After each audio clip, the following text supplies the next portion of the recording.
श्री राम।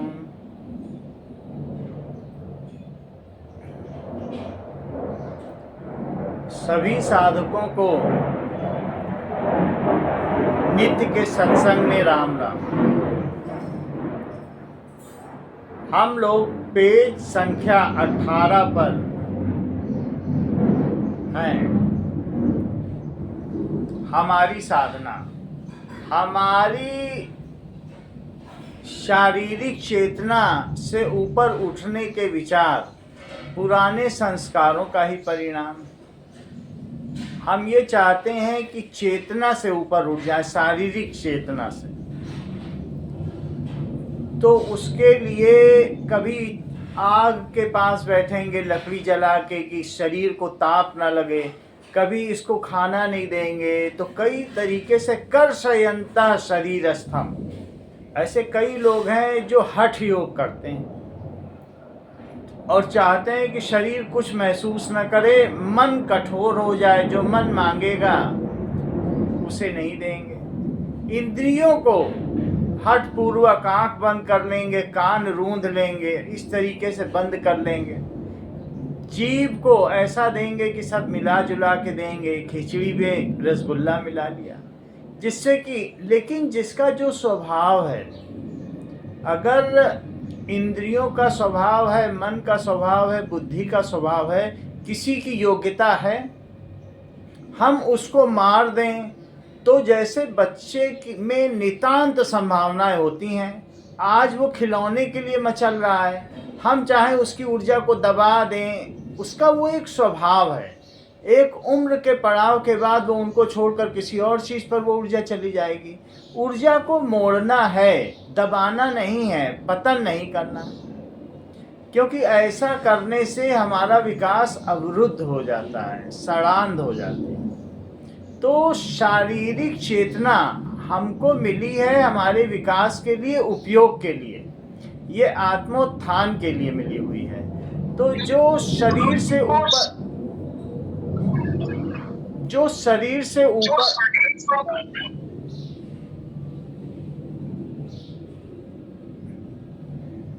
शरीर से ऊपर उठने के विचार पुराने संस्कारों के परिणाम हैं।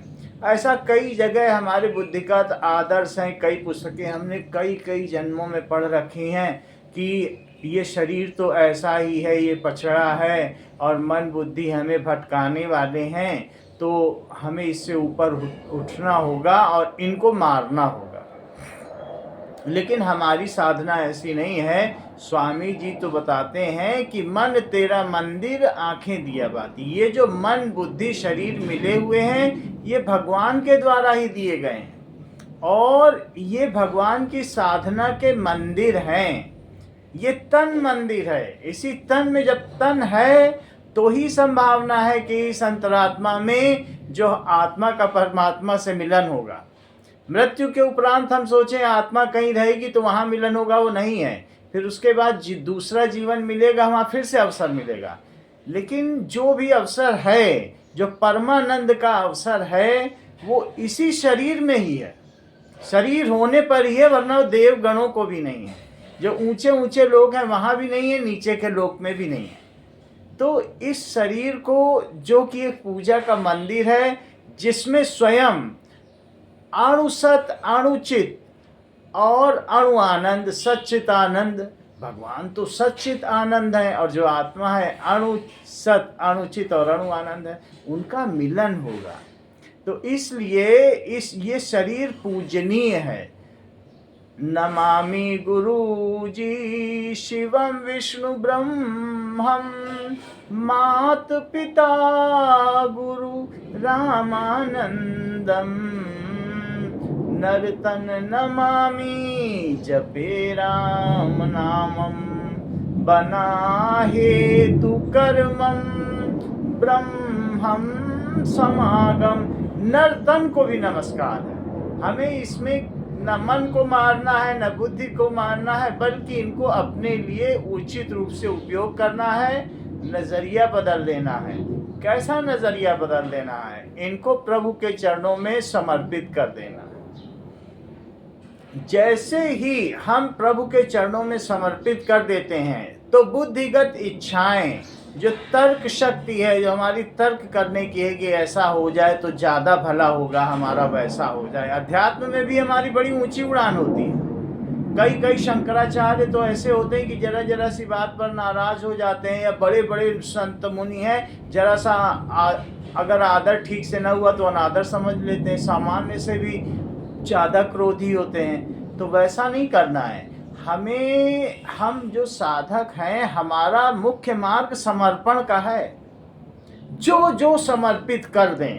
बालक मैला कुचैला भी है और माँ की गोद में है तो उससे भाग्यशाली कोई नहीं। माँ उसकी संभाल कर लेगी, उसे शुद्ध कर लेगी, लेकिन उसको तब भी आनंद मिलेगा। समर्पण में ही आनंद है, समर्पण में ही संतुष्टि है। और जो हमारी विश्वास है, श्रद्धा है, अभीप्सा है, यानी पुकार, न मिटने वाली पुकार, उन सभी का फल विशुद्ध समर्पण ही है। हम जिन जिन स्तरों पर प्रभु में समर्पण करते चले जाएंगे, हमारी किसी भी स्तर पर मांग ही न होगी।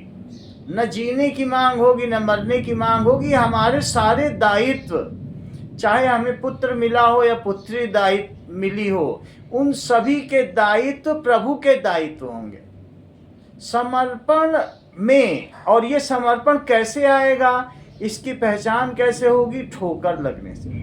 वरना सब कुछ हमारे मन का होता चला जाए तो हमको पता भी नहीं चलता कि हमारा समर्पण कितना है। वो छिछला और सतही लगता है। और जब ठोकर लगती है, बड़ी विपरीत परिस्थिति आ जाती है और अंदर से हम तिलमिला जाते हैं, तो पता चलता है कि समर्पण गहरा नहीं था। क्या जब हमारी ठोकर लगी थी तो क्या अंदर में वही प्रभु थे, उन पर भरोसा था? तो इस प्रकार से हमारा मार्ग नितांत समर्पण और समर्पण का है। हमारा मार्ग शुरू भी समर्पण से होता है और इसका अंतिम सोपान भी समर्पण। शुरू से अंत तक समर्पण को ही और समर्पण को बढ़ाते चले जाना है। अंदर किसी भी प्रकार की मांग की बू रखना, अपने और प्रभु के बीच में अहंकार के बीज को बो देना है। वह लहर बदनसीब है जो अपने आप को सागर से जुदा मान बैठे, वरना लहर तो सागर का ही हिस्सा है। न होना ही मेरा एक फलसफा है तेरे होने का, तेरी हस्ती ही क्या गर मेरी हस्ती है। तो वहां पर जब समर्पण हो जाता है तो समर्पण करता भी गिर जाता है। उसमें ये भी बात नहीं रहती कि हाँ प्रभु मैं समर्पित करता हूँ। तो वो सवाल, क्योंकि जो एक 20 नौकर में से एक नौकर बोले हाँ मालिक मैं आपकी बात मानता हूँ, तो जान जाना वही नौकर जो कह रहा है मानता हूँ वही नहीं भी मानेगा। अरे भगवान की बात है तो मानने का सवाल क्या और ना मानने का सवाल क्या? उस नौकर में ये प्रश्न ही कहाँ से आया? हम बड़े भाग्यशाली हैं कि हमको ऐसी सुहृद कल्याणकारी माँ मिली हुई है। तो ऐसे में हम निहाल हो जाएंगे अगर हम समर्पण कर देंगे। सब कुछ अपने सर पर गठरी न रखो। बुद्धिगत आदर्शों से, तर्कों से अगर हल होने वाला होता, कुछ शांति होने वाली होती तो हो चुकी होती, मन के स्तर पर होने वाली होती तो हो चुकी होती। ये सब तो तभी होता है, आंतरिक शांति लब्ध होती चली जाती है। जैसे हो ऐसा मत सोचो कि मैं मैला कुचैला हूँ, पापी हूँ, तो मैली चादर ओढ़ के कैसे द्वार तिहारे आऊं। अरे मैली चादर ओढ़ के ऐसे द्वार तिहारे आऊं? हमारे में कहाँ इतनी शक्ति है? होती तो कई जन्मों से मनुष्य जन्म ले रहे हैं, कर लेते सफाई। कितने तीज कर लिए, कितने त्योहार कर लिए, कितनी एकादशी कर ली, कितनी पूर्णमासी कर ली, और कठिन कठिन व्रत रखे हैं। ऐसी बात नहीं कि सरल सरल रखे हों, लेकिन क्या हो पाया? कुछ मचल जाते हैं जैसे ही कोई जरा सी ठोकर लगती है। तो सबसे अच्छा है कि अपने सुहृद माँ के, कल्याणमयी मंगलमयी माँ के चरणों में सब कुछ रख दो। आएगा मन में बहुत कुछ आएगा, ये हो जाए वो हो जाए, फिर वो भी रख दो। जो आता जाए वो रखते जाओ, रखते ही शांति हो जाएगी। तो जितना ज़्यादा हम समर्पित करते चले जाएंगे, सभी साधना, सभी मंत्र, सभी जाप, उनका फल तो समर्पण ही है, क्योंकि समर्पण से ही माँ स्वीकारती है। जितना हम समर्पित करते चले जाएंगे, हमारा शरीर उतना खुलता चला जाएगा, हमारे मन बुद्धि सब खुलते चले जाएंगे और अहंकार गिरता चला जाएगा। भाई, जब हमने अपने बेटा बेटी पति पत्नी को प्रभु से स्वीकार कर लिया, तो अब हमारी जिम्मेदारी क्या? समर्पण का ये मतलब नहीं है कि त्याग, समर्पण का ये मतलब नहीं कि हम संसार का त्याग कर दें और कहीं जंगल चले जाएं। ये आंतरिक समर्पण है। ये सब कुछ प्रभु से स्वीकार करता है और प्रभु का मंदिर मानता है संसार को, और इसको और अच्छी तरीके से पूरी तन्मयता के साथ, भाई भगवान का कार्य है तो क्यों ना मन से करूं। बेटे बेटी कोई भी कार्य को वो भगवत कार्य समझकर करता है, पूरी तल्लीनता से करता है, या हम अपने भगवान को प्रसन्न करने के लिए कर रहे हैं। बेटे बेटे उसके हैं ही नहीं, भगवान के दिए हुए हैं। तो भगवान के मंदिर को हम कैसे साफ करते हैं, कैसे भगवान की झांकी सजाते हैं, कैसे एक एक फूल लगाते हैं, वैसे ही घर गृहस्थी के कार्य चिंता तो उसको होती ही नहीं है, और हर पल आनंद ही आनंद होता है कि हम भगवान का काम कर रहे हैं, मंदिर का काम कर रहे हैं। भीतर से प्रेरणा हो तो जो मर्जी करिएगा, परंतु ये है सभी कुछ मूर्खता ही। अगर हम सोचें कि शारीरिक चेतना को मारकर आंतरिक चेतना का उदय कर लें, तो ये मूर्खता है। एक ऐसा समय आएगा कि रोम रोम तन राम पुकारे और राम राम झंकार करे। रोम रोम से राम राम होगा, सब कुछ चेतन हो जाएगा। जब यही आंतरिक मिलन होगा, जैसे जैसे महाशक्ति उतरेगी, जैसे जैसे कॉस्मिक कुंडलिनी हमारे जैविक कुंडलिनी से मिलेगी, महाचैतन्य का अवतरण होगा, तो यही मन बुद्धि पूजनीय हो जाएंगे। उन्हीं राम भगवान के चरणों की धूल से कैसे गौतमी अहिल्या, गौतम बुद्ध की पत्नी थी गौतमी अहिल्या, कैसे तर गई। तो एक जो साधक होता है वो संत बन जाता है, जैसे जैसे उसका समर्पण हो जाता है। ये हमारी सबसे बड़ी पूंजी है। तो समर्पण हर क्षेत्र में होना चाहिए, मांग हो भी। हम अगर छोटे स्तर के साधक हैं, उन्हीं के चरणों में रख दो। ठोकर आती है, मचलन होती है, हिल जाते हैं, सब रख दो, भगवान ऐसा है, वो करने वाली है वो, और उसका हमें आभास होता है। व्यक्ति की चेतन जब देह से परे स्थिर हो जाती है, तब स्वतः ही शरीर के बारे में सोचने की आवश्यकता नहीं रहती। यही चेतना धीरे धीरे जब ऊपर महाशक्ति से मिलती है, तो ये अंदर बाहर भी जाया करती है, और हम बाहर से भी शरीर को देख सकते हैं। तो ऐसी स्थिति में व्यक्ति की चेतना देह से परे हो जाती है। संतों में तो ये होती ही रहती है, वो अपना शरीर वहीं रह जाता है, सोते रहते हैं और सब जगह जाके भक्तों का कल्याण कराते हैं। लेकिन ये सबके साथ संभव है। स्वामी जी कह रहे हैं कि जब मैं बाल्यावस्था में था तो मैं वेदों का अध्ययन करता था, और बड़ी मचलन होती थी कि ये कर दूं वो कर दूं। अब मैं समझता हूँ कि ये मेरी कितनी बड़ी मूढ़ता थी। जैसे जैसे मैंने समर्पण आरंभ किया, मेरी सारी हलचल शांत हुई, महाशक्ति माँ ने मुझे अपना लिया और आदेश देना शुरू कर दिया। वो जो कहती थी मैं वो करता चला जाता था। फिर वो सारी बातें आज मैं सोच के हंसता हूँ कि मैं कैसा था। ये तो भला हुआ कि महाशक्ति माँ को मैंने खुद को समर्पित कर दिया। हमारी तरफ से कमी न रहनी चाहिए। तो जब तक बिके न थे, कीमत न थी हमारी, तुमने खरीद कर हमें अनमोल कर दिया। जब हम भगवान के हो जाते हैं तो अनमोल हो जाते हैं। बेच डालो अपने आप को, उसके हो जाओ।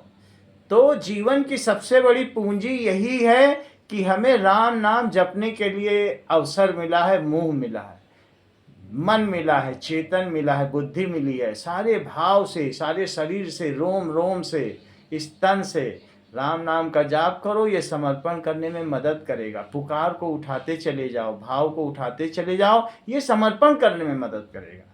सबकर मांगा हूं एक फल, राम चरण रति होए। सबका एक ही फल मांगता हूं कि बस समर्पण हो जाए। तो यह सोच, जब तक स्वतः ही शरीर के बारे में सोचने की आवश्यकता नहीं रहती है, जब स्पृहा भी समाप्त हो जाए, स्पृहा का मतलब खाने के लिए भूख लग रही है, अब पानी पीना है तो प्यास लग रही है, जो संत के ऊंचे दर्जे पे पहुंचते हैं उनकी स्पृहा नहीं रहती है। भगवान तो सब पूर्ति करता है, सब अपने आप आता है। भगत दुलारे राम के जित जाए, चाहे तित जाएं, और तिनके पीछे हरि फिरें, कहीं भूखे न रह जाएं। वो खुद हमारी संभाल करती है। कीट पतंग विहंग पशु का, भरे पेट को ही प्रतिपाल, और भले बुरे जो सब प्राणी से करे प्रेम सम चूमे गाल। ये जो कीट पतंगे हैं, जो पक्षी हैं, कबूतर हैं, क्या कहीं नौकरी करने जाते हैं? कैसे इनकी संभाल होती है? तो भगवान सब संभालने वाला है। हम खुद ही अपना बोझ अपने ऊपर लेके बैठे हुए हैं, तर्क के आधार पर, बुद्धिगत संस्कारों के आधार पर। लेकिन हमें जब मार्ग मिला है तो इसका पूर्ण लाभ उठाना चाहिए, सब कुछ उस पर छोड़ देना चाहिए। स्वभाव तथा आवश्यकता अनुसार वो देह की संभाल करती है। जैसा होगा, देह को जिसकी आवश्यकता होगी, शरीर को, वो देगी, समर्पण हम कर लें। वो तुरंत पुकार आती है, तुरंत उत्तर आता है, माँ गोद में उठा देती है। शुद्ध होने की जरूरत नहीं कि हम साफ हो जाएंगे तब माँ की गोदी में जाएंगे। मैले कुचैले को बच्चा भी पुकार ले, माँ गोद में ले ले, तो उससे बड़ा कौन है? और फिर क्या है, माँ क्या ऐसे ही रखेगी? साफ कर देगी। तो इस तरीके से ये तन, ये भगवान का मंदिर ही तो है। तो अगला इसका अध्याय है समर्पण। स्वामी जी लिखते हैं, तेरी इच्छा पूर्ण हो माँ, सब समय में सब विषय में सर्वथा परिपूर्ण हो माँ। Page number 19। सब विषय में हमारा कोई विषय न रह जाए कि ये मेरी कर दो, फिर तो अहम आ जाएगा। दूरी नहीं बनाओ, बिल्कुल जैसे वो चलाएं, स्विच ऑन किया बल्ब जल जाए, उसके बीच में ये गैप ना हो, अच्छा आपने ऑन किया ठीक है मैं जल जाता हूँ, नहीं नहीं, ये गैप नहीं होना चाहिए। स्विच ऑफ किया बल्ब बंद हो गया। अगर वो हमसे अपने आप को दूर भी करता है तो और अधिक चिपकाने के लिए, अगर वो गंदगी में डालता भी है तो हमें साफ करने के लिए। बिल्कुल पास हो तो गले लगने का भी मन उतना नहीं हो पाता, और दूर हो तो, और दूर से जब आते हैं एक दूसरे को मिलने के लिए, तो हर चीज़ का एक महत्व है। दूर से किया गया हथौड़ा ज़्यादा चोट मारता है, और सोचो यहीं से मार दें तो क्या हथौड़े से चोट होगी? तो ये एक प्रक्रिया है, माँ पास भी करेगी, दूर भी करेगी। दूर करने पे हमारे अंदर जो तड़प होगी, तो वो जो मिलने की तड़प होगी, तो फिर आलिंगन का मजा भी कुछ और होगा।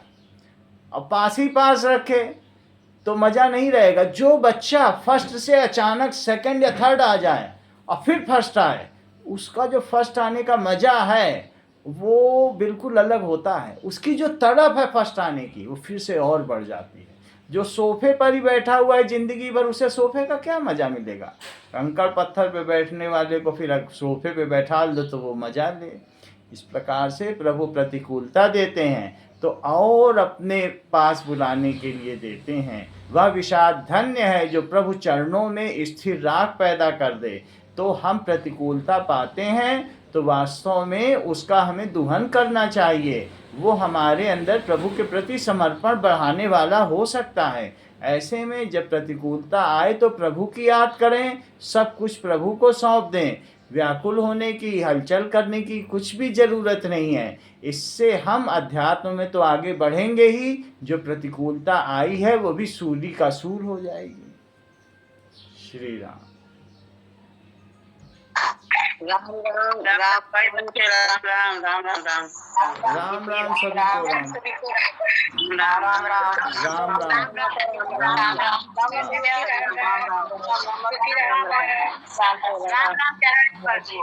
राम राम। राम राम कुसुम मौसी राम राम, ज्योति राम राम।